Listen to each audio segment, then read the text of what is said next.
नमस्कार दोस्तों, स्वागत करते हैं आपका एक बार फिर बिंदास खबरें में, जहां पर हम लेकर आते हैं देश और दुनिया की ताजा और काम की खबरें। तो दोस्तों, बिना देरी किए शुरू करते हैं खबरों का सिलसिला। पर उससे पहले अगर आप हमारे चैनल पर नए हैं तो चैनल को सब्सक्राइब जरूर से कर लें और इस वीडियो के लिए एक लाइक जरूर करें। तो चलिए शुरू करते हैं खबरों का सिलसिला। और इसी के साथ आज की पहली बड़ी खबर की कोरोना की चौथी लहर का डर, महाराष्ट्र में इन लोगों के लिए अनिवार्य हुआ मास्क। आपको बता दें कि जैसा कि महाराष्ट्र में कोविड-19 मामलों में एक बार फिर से उछाल देखा गया है, मुख्यमंत्री उद्धव ठाकरे मुंबई उपनगरीय ट्रेनों में फेस मास्क अनिवार्य करने पर विचार कर रहे हैं। और इस कदम पर शुक्रवार यानी कि 24 जून को चर्चा हुई, क्योंकि विधायकों के विद्रोह से जूझ रहे सीएम ने वरिष्ठ सरकारी अधिकारियों के साथ कोरोना वायरस स्थिति की समीक्षा की है। आपको बता दें कि महाराष्ट्र के मुख्यमंत्री ने लोगों से फेस मास्क का उपयोग करने और अगर वे कोविड-19 के प्रतिबंधों से बचना चाहते हैं तो टीका लगवाने का आग्रह किया था। और इसी के साथ अगली बड़ी खबर कि आधार को पैन के साथ कर ले लिंक, 1 जुलाई से देना होगा डबल पेनल्टी, 1000 रुपए हो जाएगा इसका खर्च। आपको बता दें कि आधार कार्ड को पैन से लिंक करवाने की आखिरी तारीख 30 जून तक ही है। अगर आप देरी करते हैं तो 1 जुलाई से आपको इसके लिए 1000 रुपए देना होगा। 1 अप्रैल 2022 से पैन को आधार के साथ लिंक करवाने पर 500 रुपए पेनल्टी भी भरना होगा। दरअसल मार्च में सीबीडीटी ने एक नोटिफिकेशन जारी किया था और इस नोटिफिकेशन के मुताबिक 1 अप्रैल 2022 से पैन को अगर आधार कार्ड से लिंक करवाते हैं तो उस पर पेनल्टी देने का नियम लगाया गया है। कहा तो ये गया है कि 1 अप्रैल के बाद से पहले 3 महीने के भीतर यानी कि 30 जून तक पैन को आधार के साथ लिंक करने पर 500 रुपए पेनल्टी भरना होगा। इस अवधि के बाद अगर लिंक करवाते हैं तो 1000 रुपए की पेनल्टी देनी होगी। और इसी के साथ अगली बड़ी खबर की रेल मंत्री अश्विनी वैष्णव बोले, साल 2026 तक देश में चलेगी पहली बुलेट ट्रेन। आपको बता दें कि केंद्रीय रेल मंत्री अश्विनी वैष्णव ने बुलेट ट्रेन को लेकर एक बड़ा बयान दिया है। एक बिजनेस चैनल के कार्यक्रम में बोलते हुए रेल मंत्री ने कहा कि देश में पहली बुलेट ट्रेन साल 2026 तक चल सकती है। उन्होंने कहा कि देश में यात्री सुविधाओं को बढ़ाने के लिए कई ठोस और गंभीर कदम उठाए गए हैं। बुलेट ट्रेन का काम चल रहा है। उम्मीद है कि साल 2026 तक देश में पहली बुलेट ट्रेन चलेगी। और इसी के साथ अगली बड़ी खबर की सिकंदराबाद स्टेशन पर जो बवाल हुआ, उस मामले में बड़ा खुलासा। कोचिंग बंद होने के डर से आंदोलनकारियों को भड़काया गया। आपको बता दें कि केंद्र सरकार द्वारा लाई गई सेना भर्ती योजना अग्निपथ के विरोध के नाम पर सिकंदराबाद रेलवे स्टेशन पर 17 जून को जो बवाल हुआ, उसकी साजिश रचने वाले एक पूर्व सैनिक को गिरफ्तार किया गया है। तेलंगाना रेलवे स्टेशन ने शनिवार को इसकी जानकारी दी है। गौरतलब है कि 17 जून को यहां रेलवे स्टेशन पर प्रदर्शनकारियों पर पुलिस द्वारा कथित रूप से कई गोलीबारी में एक व्यक्ति की मौत हो गई और कई अन्य घायल हुए थे। तेलंगाना पुलिस ने गिरफ्तारी को लेकर बयान जारी किया है। पुलिस ने बताया है कि आरोपी और उनके 3 साथियों को बवाल करने और साजिश रचने के मामले में गिरफ्तार किया गया है। और पुलिस ने अपने बयान में बताया कि अग्निपथ योजना के कारण आरोपियों को अपनी कोचिंग बंद हो जाने का डर था। इसी कारण आरोपी और उनके सहयोगियों ने कई व्हाट्सएप का ग्रुप बनाकर सिकंदराबाद रेलवे स्टेशन पहुंचने का संदेश फैलाया और कहा कि सरकार की योजना वापसी के लिए वहां पर जाकर बवाल करे। और इसी के साथ अगली बड़ी खबर की कोरोना के एक्टिव केस 91,000 के पार, बीते 24 घंटे में 15,940 नए मामले।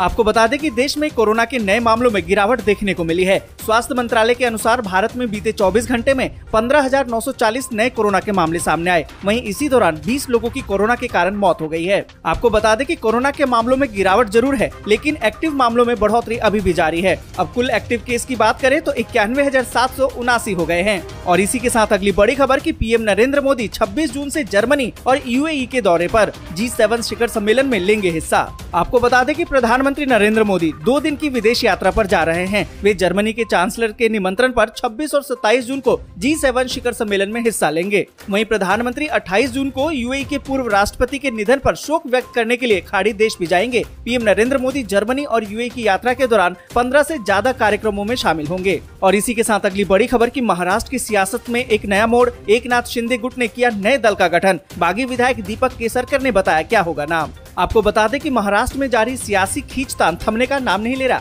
इस बीच शिवसेना से बागी हुए मंत्री और नेता एकनाथ शिंदे ने एक नए दल का गठन कर लिया है। महाराष्ट्र के पूर्व गृह राज्य मंत्री और बागी विधायक दीपक केसरकर इस बात की जानकारी दी है। उन्होंने कहा कि एकनाथ शिंदे के कैंप ने शिवसेना विधायकों के समर्थन से शिवसेना बाला साहब के नाम से एक नया दल तैयार कर लिया है। आपको बता दें कि महाराष्ट्र से सियासी उठापटक के बीच एकनाथ शिंदे के समर्थन में 50 से ज्यादा विधायक आ गए हैं। और इसी के साथ अगली बड़ी खबर की गन्ना किसानों का जीवन बेहतर बनाएगी योगी सरकार। उत्पादन से लेकर रकबा और चीनी का परता बढ़ाने पर होगा काम। आपको बता दें कि उत्तर प्रदेश के 50 लाख से ज्यादा गन्ना उगाने वाले किसान के परिवारों में अब गन्ना मिठास घोलेगा। इसके लिए योगी सरकार 2 में अगले 5 साल के लिए मुकम्मल रणनीति तैयार की गई है।